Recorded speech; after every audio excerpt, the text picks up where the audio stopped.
Midnight tastes like old coffee when the choice gets made. In a motel lamp in suburban Virginia throws the wrong color on a desk. On the blotter, a page from a yellow legal pad sits under a hand that has stacked too many poker chips and counted too many radios. The handwriting is neat because the writer learned, years ago, that officers read neatness as virtue. The sentence at the top is short. It has the tone of a mechanic telling a stranger he can fix their only car. I can provide you what you need. NHE signs no name. He does not have to. The return address is a promise. The proposition is the signature. NHE folds the note twice, slides it into an envelope with a cheap stamp, and licks a seal that tastes like the back of a battery. He shuts his eyes for a second, just long enough to let the picture form. A door, heavy, diplomatic, watched. A gate buzzer. A guard who speaks English like it's a uniform. The handoff will be nothing like the movies. It will be simpler and worse. NHE is a sailor and a cryptologic technician. He has learned to treat secrets like moving parts, clean them, check them, log them, return them to their drawer. He is also a husband who has run out of alibis, and a father who's discovered how quickly a raise can be eaten by a refrigerator that hums like a confession. Debt isn't dramatic. It's arithmetic. Tonight, arithmetic writes a letter to a foreign power. NTHE envelope lands in a mailbox that clicks shut with a sound too cheerful for treason. 3 days later, a reply arrives the way replies from serious people always arrive, through a ritual that says both sides dislike improvisation. He's told to bring what proves he is not a fantasist. He understands the assignment. He understands it with the clarity of a man who spent his career reading the difference between almost and exactly. NTHE badge on his chest gets him into rooms where the air smells like paper and electricity. The title on his orders, Communications Watch Officer, gets him near drawers that hold the keys. Keys don't look like keys. They are paper booklets, plastic cards, wax-sealed envelopes, strips you tear off day by day. A key can be a string of numbers long enough to make your eyes squint.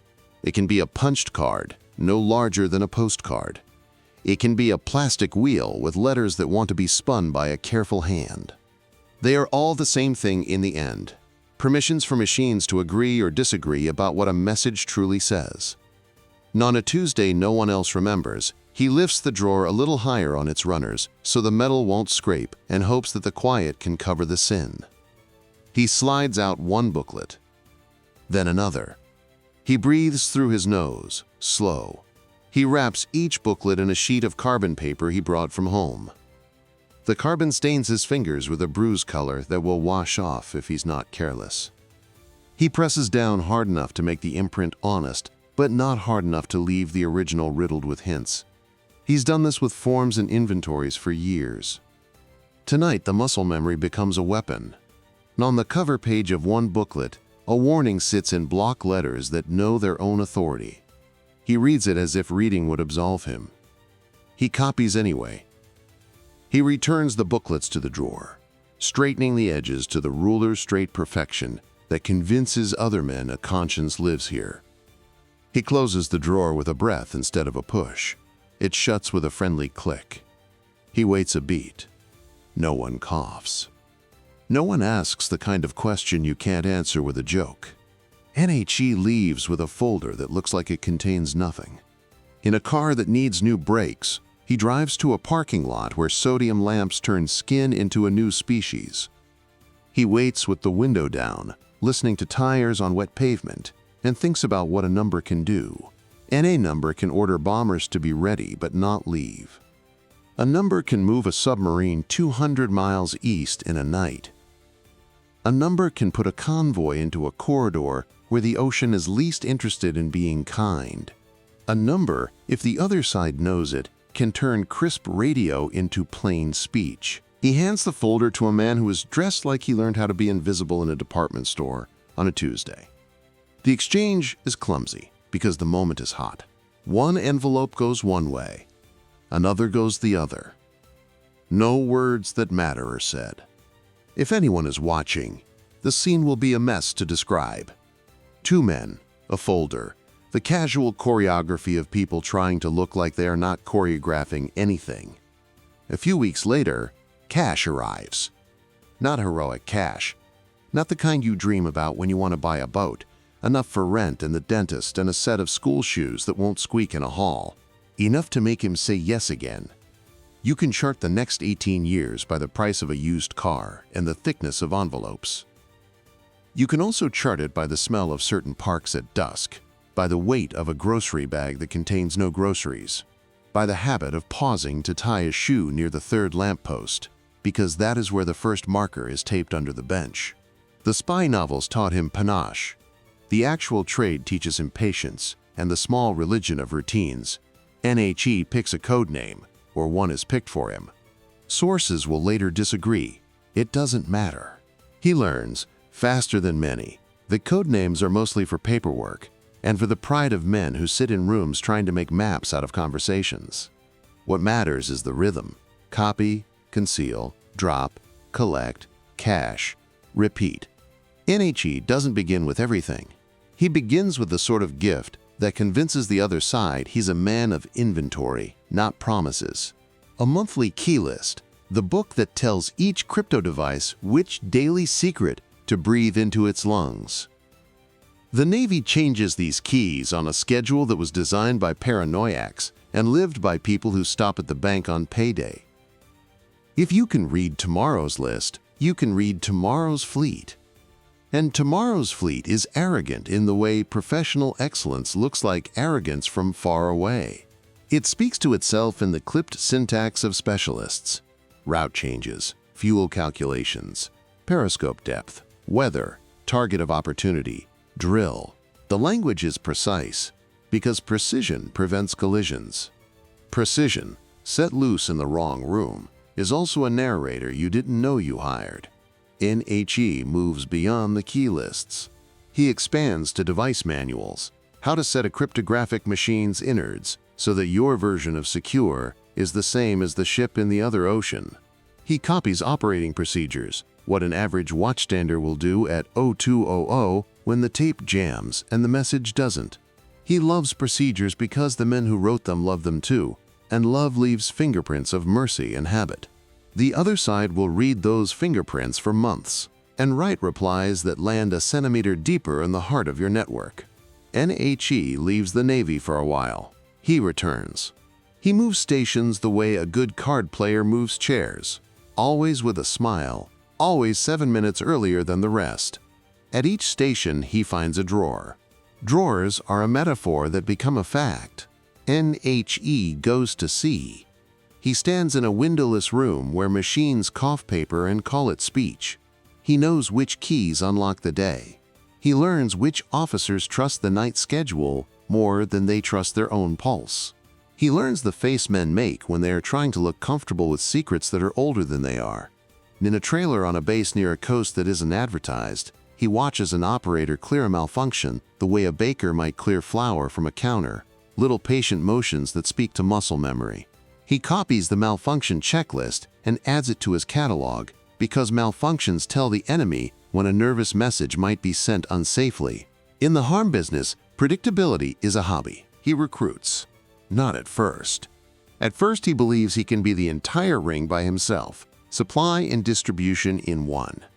But a line has to branch if it wants to water a field. He picks softly. He chooses men who see their own quiet logic in his pitch. The work you do is misunderstood and underpaid. This is compensation.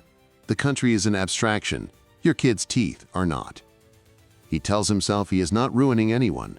He invites them to do what he already does. It is an old seduction.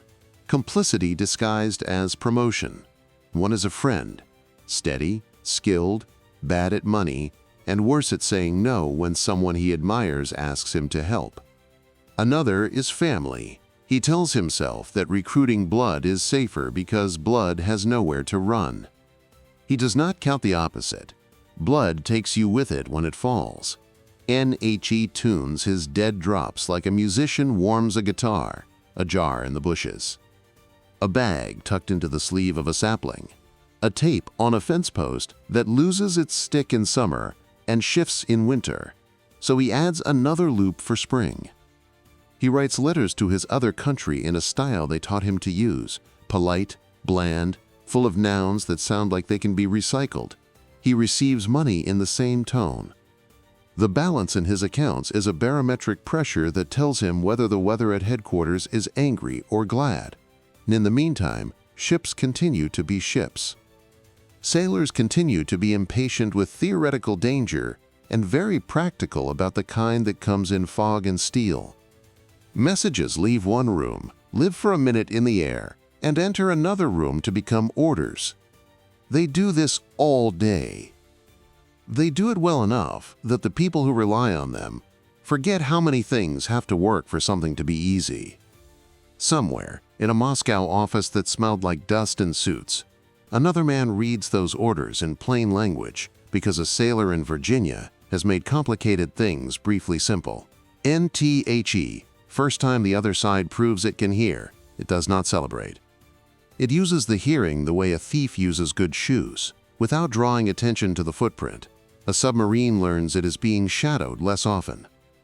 A Soviet officer who once drew circles on a chart with a pencil that squeaked, now draws them with a pencil that finds the line as if the paper were magnetized. The men in the room understand that someone somewhere has sold them a better map. And back home, the talk in the mess celebrates a small promotion and a used car that actually starts in the winter. He smiles the smile of a man whose secrets are having better luck than his jokes. He buys his kid a jacket with a zipper that doesn't stick.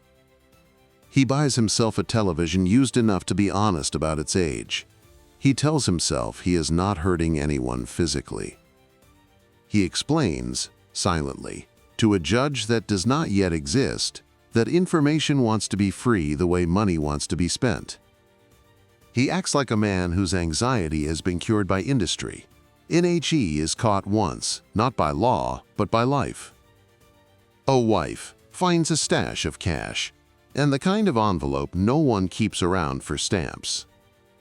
She asks the kind of question that comes out like a laugh and a slap at the same time. "What are you doing?"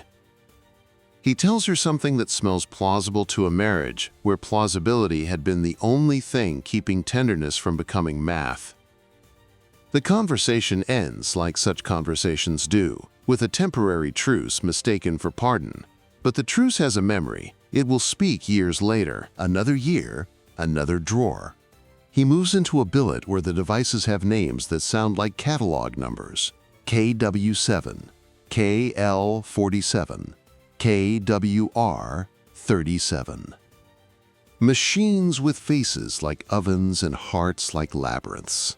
Machines that accept keys with the dignity of old men accepting medals. Machines whose designs are proud enough that their makers never expected a man with carbon paper to be the weak link in a chain built out of math. NHE learns how sailors behave when keys expire. He learns who is lazy and who is bored, and who is lazy because he is bored. He watches one crew toss expired key cards into a bin as if the symbols were made of snow. He watches another burn them ceremonially, their faces lit by an institutional fire that glows like obedience. He copies how each unit stores its future keys in a safe that sticks if you don't turn the handle while you spin the dial, in a drawer that actually skates open if you lift on the right side to keep it from scraping. The small mechanics of habit become the great highway of theft. NHE gets greedy. Not financially. He grows hungry for reach. Reach is the narcotic the successful spy learns to mistake for moral vindication. If I can do this, the story must be about my competence, not my betrayal. He asks his friend for more. More keys, more manuals, more specifics. The friend coughs up a tide of paper because his own life has sagged under bills, and because he has discovered that fear fades when envelopes arrive on time. NTHE other side, having learned to trust the product, begins to ask questions as well. They are simple questions with complicated consequences. How often do carrier groups change call signs? When units deploy to a far ocean, what does the message traffic look like on the days before? Is there a pattern to weather reports that, if graphed, Could preview movement. Does the emergency action net sleep at the same hour sailors sleep? The answers come back in tidy English that will be translated once and used often. NTHE Spy's work acquires a shape. In a given month, he will pull a packet on the first Tuesday, copy in the car before dinner, drop Wednesday night, collect Thursday, bank Friday. He will spend Saturday being the sort of father who shows up, Sunday being the sort of husband who doesn't ask the wrong question at the wrong time. He will carry in his head a calendar of 2 countries, needs. He will keep on his desk a schedule of 2 children's lessons. He will forget birthdays, then overcompensate with a gift bought with money that feels clean because it was handed over by a clerk who said, "Thank you," and bagged it. Meanwhile, the damage accumulates like a slow leak in a big room. A room can hold a surprising amount of water before anyone's socks get wet. Submarine tracks are followed that would otherwise have been guesses. Undersea microphones hear a boat and know its name. They know it because the boat telegraphed its appetite to a cloud of radios, and the radios told the secret to a paper in Moscow. Ships move with less swagger and call it tactical humility. Escorts peel off differently. Patrols are rerouted, and a planner in the Pentagon wonders whether his pen has lost its ink. NTHE spy rings grow reflexes. They improvise a little, but never so much that the other side can complain. The friend gets code words in a brown bag. The brother gets a packet inside a magazine whose humor section is hilariously unfunny. The son, yes, the son, gets asked to carry a thing that feels like nothing until you understand what it can do. Father and son stand in a kitchen that smells like cereal and coffee, and the silent noise of a television left on in the other room. And the father says the sentence that seals a 1,000-page indictment into a moment that looks like advice. "It's just a favor." NTHE's son nods. He is young enough to believe that a favor is a thing you do for family without writing the nouns down. He is also old enough to read the fear in the way his father touches the edge of the table twice as he talks. He says yes because no would shatter something he doesn't yet have the courage to sweep up. He walks out with a packet and a grin that he hopes looks like nonchalance. He wonders, halfway down the stairs, whether anyone can see the drum solo in his chest. In an office a continent away, a Soviet officer peels open a wax seal with the bored competence of a man who has done this so often, he now thinks of wax as a texture, not a sign. He unfolds a sheet that looks like nothing special. He reads into smoke-stained air a set of letters and numbers that tell machines in his building how to pretend to be machines in someone else's building. He does not smile. He does not toast. He writes a note to a file and passes the paper to a clerk who will copy it onto a form designed to make all forms look related. The machine learns how to think like another machine. The world tilts an invisible degree. At sea, a radio man, with grease under his nails, loads a key card into a slot and curses when it doesn't seat right. He taps the bottom, once, a tap he learned from a man whose knuckles look like old rope. The card seats. The machine accepts. The message goes. The enemy hears. And a week later, a submarine that would have had the ocean to itself for a half day finds a tail 5 hours sooner. No one on that sub will know why their private map became public. They will only know that the rules changed and that their training blessedly still worked. NTHE spy buys another television. He moves to a nicer apartment with a carpet that has the kind of pile kids like to drag their hands across. He adds an extra padlock to a storage unit, where ordinary papers live next to the kind that become biographies. He tells himself he's under control because the little rituals still fit in a week. He does not notice how much of his week is ritual. NHE does notice the drinking. He notices it the way you notice an old friend who has learned your backdoor code. The bottle makes certain chores feel earned. Today I didn't get caught. Today I fed a machine that eats dread and prints money. Today I didn't fail the part of me that promised a kid shoes that didn't squeak. He calls the buzz honesty, and the hangover penance, and the cycle a shift. The words are lies that function anyway. There's a night when the key list nearly doesn't come back from a drawer. A supervisor wanders closer than curiosity warrants. He asks a question that sounds like camaraderie and tastes like audit. The spy answers with a tone that has made his career, assuring without being familiar, specific without being a bore. The supervisor nods. He leaves. The spy realizes his shirt is damp across the lower back, where fear lives, when it doesn't want witnesses. He carries on because carrying on is easier than carrying anything else. One spring, a message comes back from Moscow that reads like the closest thing to affection an institution can produce. Your deliveries continue to be of highest value. He reads it twice because praise feels like a risk. He tells himself, privately, that the sentence means he is good at his job. He does not allow the second accuracy to say itself out loud. The sentence means the other side knows where a boat will be before the boat does. NHE celebrates with a steak that leaves grease on his fingertips. He celebrates with a watch he can't quite afford without the envelope. He celebrates by inviting the ring to enjoy being a ring. They don't gather. Rings don't meet. They toast separately, in rooms that smell like carpet and grocery coffee, to a success that will look like a crime in every transcript that matters. N years stack. Paper stacks faster. The children become people with their own mortgages and radio dials. The Navy swaps out a generation of devices for something sleeker, something harder to service, something that claims, as all new devices do, to be the last device anyone will need to buy. The spy learns the new device the way a man learns a new route to a familiar bar. He writes the new numbers into the old notebook and finds that his hand still knows how to be guilty without shaking.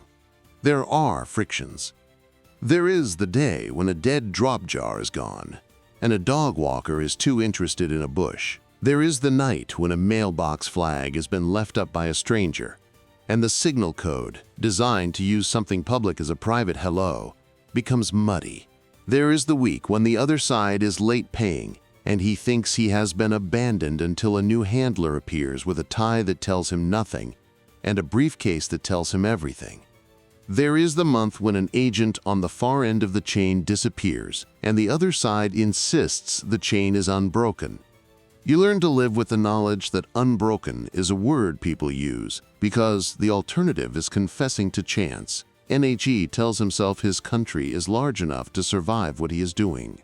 He tells himself the other country deserves to survive, and this is a way to help it survive. And the word deserve is a word that can justify most things if you turn it in your mouth enough times. He tells himself that war is worse than treason if treason means no one has to shoot. He tells himself lies exactly long enough for them to become something else. Rationalizations with rounded corners, the kind your cheek rests against until the skin forgets a square ever existed. And all the while, the communications the Navy trusts are being translated in rooms where the map pins have different needs. A convoy route becomes a suggestion basket. A NATO exercise schedule becomes a shopping list. A submarine's maintenance window becomes a seasonal forecast. Men in one city lean back in chairs that squeak and say interesting in a language that once scared the spy and now feels like his second paycheck. You can almost forgive him if you listen to him long enough. You shouldn't, but you can almost hear the average citizen's arithmetic beating in his sales pitch. Schools, roofs, rent, diapers, dignity. He never calls it dignity in his head. He calls it breathing. He breathes easier when the envelope arrives. He breathes as if he is owed air, the way a man who lives underwater in windowless rooms begins to imagine the surface owes him sunsets. And then, as always in these stories, an ordinary human sentence returns to collect the interest on all the extraordinary ones. And a woman, tired of being asked to accept explanations that smell like someone else's cologne and someone else's math, walks into a room that has a receptionist who has learned 3 kinds of smile. She sits. She empties a purse of phrases she's tried on her friends and in her bathroom mirror when the house was asleep. She says, "My husband has money he shouldn't have. He has secrets he shouldn't have." I think it's the kind of secret that talks to other countries. NTHE receptionist, who has been trained to hear treasure where other offices would hear drama, asks 2 questions and then one that sounds like an apology. The woman nods. She signs a form with a pen that works on the first try. She doesn't cry. Crying would let the moment pretend to be about sympathy. She wants it to be about arithmetic. A file opens. It does not close in a day, or a week, or the month after that. Because when you open a file like this, you are opening a map that was drawn while you were asleep, and you have to learn the city by walking it blind. NBUT before the file grows teeth and tails men, before dead drops are photographed, and envelopes are dusted, and a son is watched because love has a smell and investigators learn to smell it. The spy is still walking into his little room to greet a drawer. He is still carbon copying the month. He is still confident that the word ordinary will keep forgiving him. He is still certain that his best friend is a number no one else knows. NTHE number is about to introduce him to an audience. And somewhere, under a lamp that never got around to being bright, a set of code keys lies open on a desk for the length of a breath longer than it should. And a man with a camera that doesn't flash takes a picture he has practiced taking in the mirror 100 times without admitting that's what he was practicing for. The photograph will be an argument and a diagram and a small grave for a career, because that is how a navy breaks. Not with cannon and fire, but with paper too long out of its drawer and the wrong eyes on it at the right time. NTHE man who wrote the first letter will tell himself one more time that he is the only one who can live with what he's done. He will tell himself that because he cannot imagine the people who will have to live with it after he's done. He will convince himself that what he knows is more important than what he has forgotten. NHE will forget, for a few hours more, that drawers close. NHE will forget, for a few weeks more, that doors open in both directions. NHE will forget, for a few months more, that numbers have a way of finding their own voices when you feed them long enough, and the voices are about to speak, NNOT on a radio net. Not in the encrypted chatter he had taught himself to hear as income. The voices that now rise belong to people who have been listening to him, clocking him, mapping him, for months. They are the voices of a bureau that moves slowly because gravity does. They're patient, hungry, and fatally for him, interested. It begins, as endings do, with a call that sounds like a complaint and becomes an affidavit. A woman sits in a quiet room and tells a stranger that her husband has money he shouldn't, habits he shouldn't, and an air around him like a window left open in winter. She says she thinks the window looks out on Moscow. The stranger nods, not because he believes her immediately, but because in his line of work, nodding is how you coax truth out of shyness. My file opens.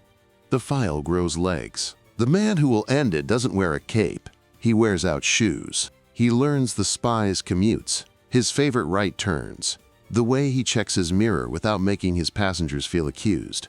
He learns the parks the spy prefers for thinking. He learns the difference between "I'm walking the dog" and "I'm walking a route."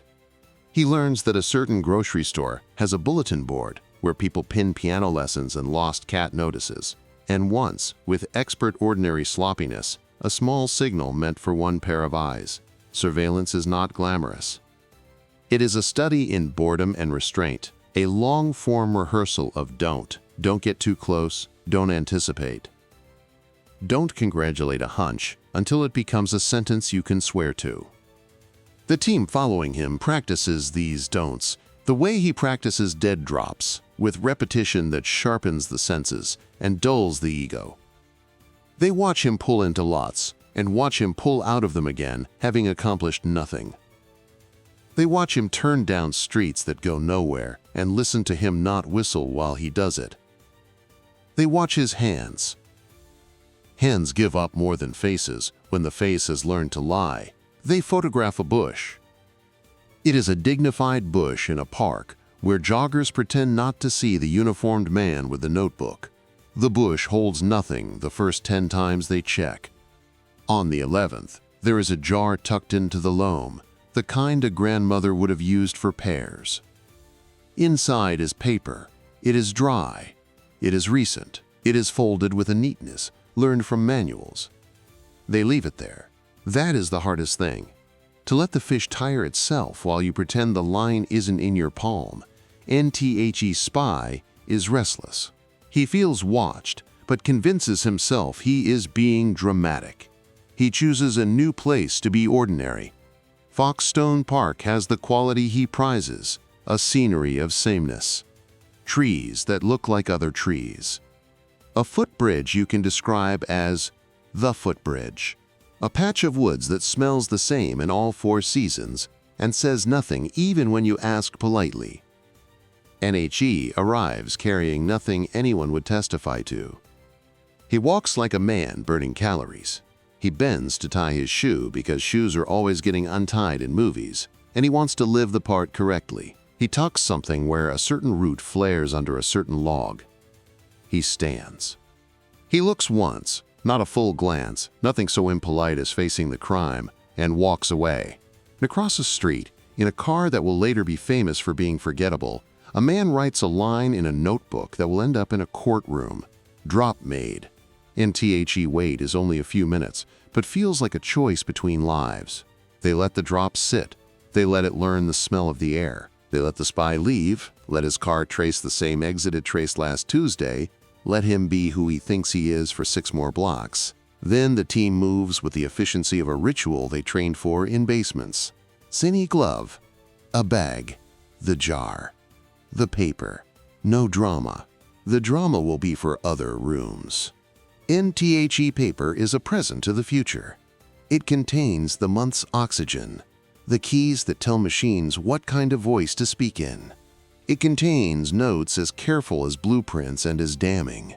It contains phrases that will survive legal cross-examination because precision endures. It contains the handwriting they already know. It contains enough of him that, if you folded it twice and pressed it to your ear, you could probably hear a heartbeat he's been pretending is steady. They put the paper back. You cannot arrest a symptom and call it a cure. You have to watch the disease move through the body. And at home, the spy flips a steak in a pan and tells himself that if danger were real, the air would have changed. The air has changed in ways human noses are not equipped to admit. He eats. He watches the local news. He turns the volume up when the anchor smiles. He turns it down when the local story becomes the national one. He never watches foreign news. He prefers his villains to have domestic accents in days stack. The team watches him make the same wrong-right turns to shake them off. They let him. Following is a discipline of allowing the other person to feel in control until control becomes a rope. He calls a number that rings somewhere in a city where Winter has a philosophy. He uses a voice that isn't his. You could call it a code voice. You could also call it the voice people discover inside themselves when they try on power in a mirror. He leaves a sentence that means, I have a gift. It is the same sentence he has been leaving for years, stenciled onto different moments. The other side does not answer immediately. The other side, its own bureaucracy of fear and competence, has read the weather and decided to wait. Waiting is also a move. NHE grows jumpy. He is used to promptness. He starts writing what he is owed in his head. When the other side finally answers, the voice is new and too smooth. He feels, fleetingly, the chill of being replaceable to people he has called partners in his private court of self-justification. He shrugs it off. The envelope, when it arrives, contains money of the right smell. Money forgives personalities. NTHE case agent, let's just call him the one who never hurries, asks his team for patience one more time. He knows that good cases are not built on excitement, but on weight. Weight comes from paper and from putting a man next to his paper again and again in a way even generous jurors call pattern. He wants the spy and the keys and the park and the car and the handwriting to all be in the same sentence. They get their sentence one gray night when the air is tired of being air. The spy moves like a man with an appointment. He is exactly on time. Being on time is his pride and his tell. NHE bends. He hides. He stands. He leaves. And this time, they don't wait for him to get home. This time, they let him get to the edge of the park, to the place where a road believes it can pretend to be a highway, to the shoulder where every driver has had a fight with a taillight. And then the dark stands up and asks for his license. NHE gives it. His hands remember every inspection he has ever passed and try to dress this one in the same manners. The badge in the beam is not traffic. It is history. They open his trunk and pull out not one life but two. The life he lives and the life he sells are both in there, folded. Spiral notebooks. Carbon paper. Padded envelopes with the wrong handwriting on the return corner. The kind of bag you use when you want rain to have no vote. The bag is unremarkable. The contents are not. There is a sentence he has been writing in his head for years. You have the wrong man. He reaches for it. His mouth finds it hollow. He says it anyway, because people say what they have practiced, even when their practice turns to smoke. NHE is led to a car that smells like other men's endings. He sits and stares at the dashboard, like a cockpit he doesn't know how to fly. He measures the room and finds it exactly the size of the truth he has kept from himself. NHE is charged. He is processed. The machine turns on the smallest of its lights and begins to hum. NTHE file gets thicker faster now. There are motions and orders and a parade of proper nouns that learned how to stand at attention. The government chooses not to be theatrical about it. The harm is theater enough. They name the devices compromised. They name the nets. They name the years like a set of birthdays that all belong to someone else. They do not name the boats that got tailed, because no one wants to give away a damage estimate in a press conference. They say grave and catastrophic and strategic. They say them dispassionately because the moment for adjectives has passed. NTHE ring phrase in the light. The brother is questioned and deflates at exactly the pace you'd expect from a man who did not recruit himself.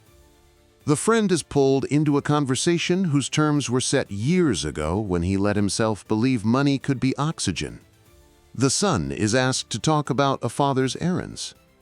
He speaks with the voice of someone who has not yet decided whether loyalty is a word you keep when the person you love has gambled with all the other words. NTHE spy calculates. He has been good at arithmetic. He tries to solve for a variable called mercy. He tries to protect the one person his rationalizations never entirely swallowed. His kid. He considers the lever he still possesses, knowledge, the one thing he always used for leverage, and finds it suddenly devalued by the simple fact that the other side now knows he was the lever all along. In a room with acoustic tiles that make everyone feel shorter, he sits across from men who do this for a living. They are not cruel. They are not kind. They are frictionless, because friction is easy to hate and easy to challenge. They are here to harvest statements and to leave spaces for names that will fill themselves in if he wants them to.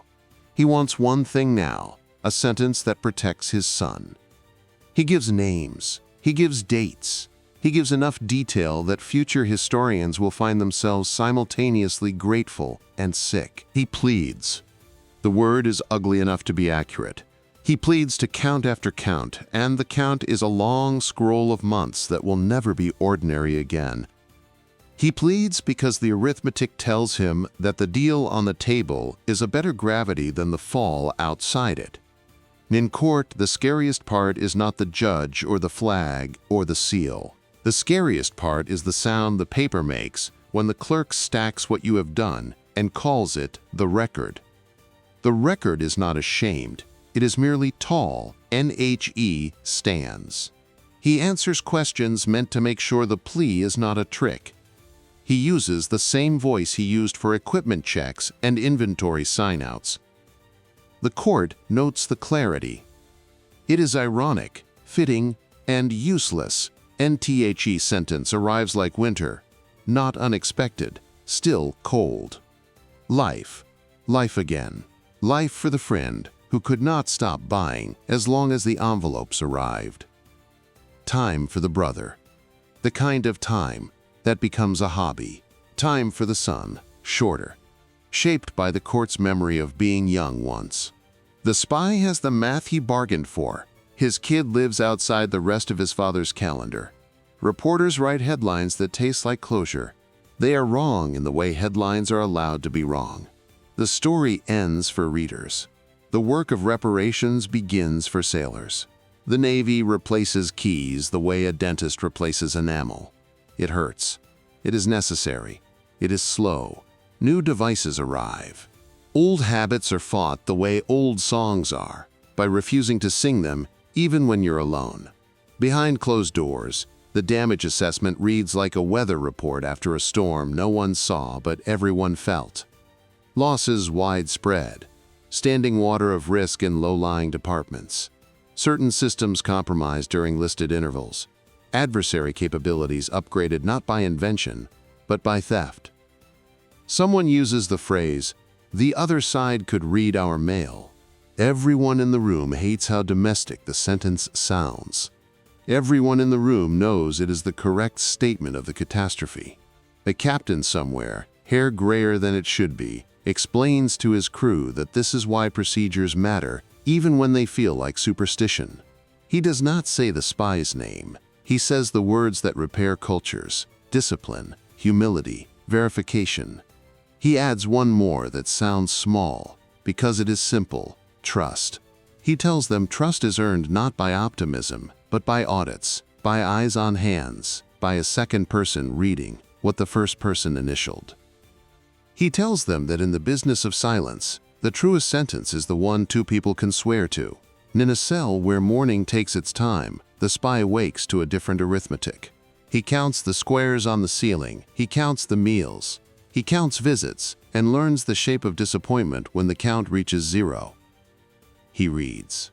He writes letters in a hand that never forgot how to be tidy.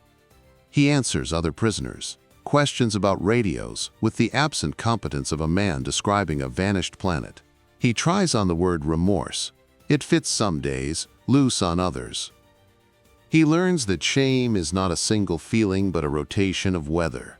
NHI's ex-wife, having spent her share of nights staring at a ceiling without squares, tries to live as if the restitution belonged to the nation and not to her kitchen.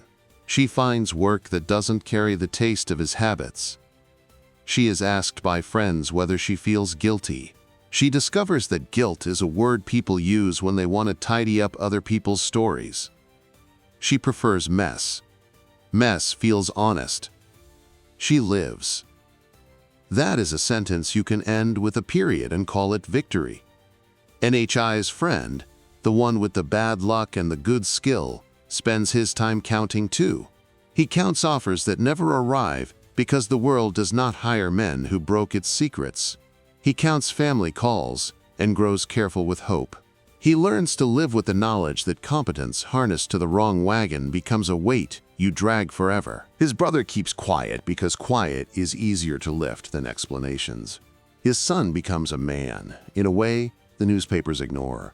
He makes a life that does not require extra envelopes. He becomes an expert in ordinary. That is the only graduation that matters in stories like this. In the fleet, old SALT senior chiefs tell the story with new moral emphasis. Their morality is not pious. It is practical. Burn the expired keys. Check the safe twice. You don't need to know what you don't need to know. Never be the only person who knows a thing.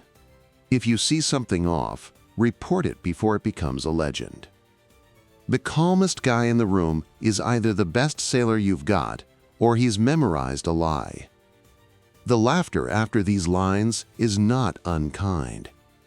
It is a relief valve. Intelligence professionals update their training slides. They replace clip art with photographs of jars and footbridges and bushes that look like every other bush. They remind students that the enemy uses boredom as a weapon. Yours, not theirs. They remind them that loyalty tested by rent is still loyalty, but also still testable. They develop a habit of calling spouses collateral censors and try, awkwardly, sincerely, to include families in the security briefing. Sometimes the inclusion works. Sometimes it doesn't. Bureaucracy, like marriage, is an art of repeat attempts. NA is for the adversary. Somewhere in an archive, in a city where winter is inherited, there is a folder with a neutral title and a proud spine. Inside are papers that once made admirals angry and submariners quiet. The folder sits on a shelf that no one with a camera can reach. The men who used to read its contents now read other folders. The machine that benefited from his numbers has long since been replaced by other machines. That is the most humbling truth for any spy to accept. The empires you feed are always hungrier than your name is memorable. Years pass. The spy ages the way everyone ages when calendars lose their purpose. He becomes a cautionary paragraph in textbooks that try, at the end of a chapter, to make messy decades digestible. He is quoted as saying a sentence that sounds like a defense and a diagnosis. That money was the reason. He is quoted later as saying he made the Navy stronger by forcing it to fix itself. In that sentence lives the last refuge of a man who cannot bear to be only a villain. History writes him as an accelerant. That is the generous version. NHE dies in custody. The notice is short and competent. It lists age, crime, and the state where his calendar ended. No adjectives. The adjectives live in other rooms, on other tongues, among people who sailed under keys that weren't theirs and came home anyway. And what, finally, is left? A park where the grass now grows over a ground that once held jars. A drawer with smoother runners and better locks. Devices with names that will be old by the time this sentence is old. A handbook that bolds the parts about dual custody and burns. A culture that learned again, the hard way, the value of small honesty. A son who lived his life as a rebuttal. A fleet that kept going to sea, because that is what fleets must do. And one more thing. The quiet recognition that the most catastrophic betrayals don't come from men in capes or from ideologues who broadcast their grievances like radio. They come from people who learned how to be indispensable at work and invisible at home, who mistook money for mercy and cleverness for character. They come, in other words, from the kinds of ordinary we forget to pay attention to. NIF. There is an antidote. It isn't paranoia. It's participation. 2 signatures on a safe. 2 people in the room for the late-night chore. 2 sets of eyes on a page that can ruin a decade. A spouse who knows enough to notice new envelopes. A petty officer unafraid to ask a chief, "Why this? Why now?" A chief unafraid to say, "Good question." NTHE Navy recovered. It had to. Oceans do not care that you feel betrayed. They care that you bring enough diesel and enough discipline. Keys changed faster. Procedures grew teeth. The word trusted became a verb with more conditions. The radios went on clicking, chattering, singing, arguing, promising, warning. The signals found their destinations. The boats kept their appointments with the horizon. Then somewhere on a pier at first light, a radio man with coffee that tastes like the inside of a battery greases a stuck drawer, checks a lock twice, burns yesterday's deck of secrets, and signs his name under a line that reads in patient capital letters, "Accounted for by 2." NHE doesn't think about the man in the park. He thinks about the sea, and the transmitter, and the weather, and the watch he owes the sailor coming to relieve him at noon. He thinks about the ordinary, and how the ordinary, done well, is a wall. There are many enemies in this world. Time, weather, arithmetic, pride. The worst of them wears your face if you let it. The best defense, better than any device, better than any doctrine, is a culture that makes it inconvenient to be alone with power. And so the Navy learned again. So the country learned again. So the watchers in the beige buildings learned and taught the lesson with fewer adjectives each year. Systems watch. People decide. Checks matter. Boredom is not the enemy. Inattention is. And the voices that once read our mail? They grew quieter. They moved on. They found other envelopes. That is their nature. Ours is to make those envelopes harder to open without a fight. NTHE's spy who broke the Navy had a key he thought would work forever. He forgot the simplest rule of locks. They are made by people, for people, and people can change them. NTHE drawer finally closed. Nanda Fleet, with new keys in its lungs and the old sea in its ears, set out again into the morning, still speaking, still listening, and this time, listening closer to itself.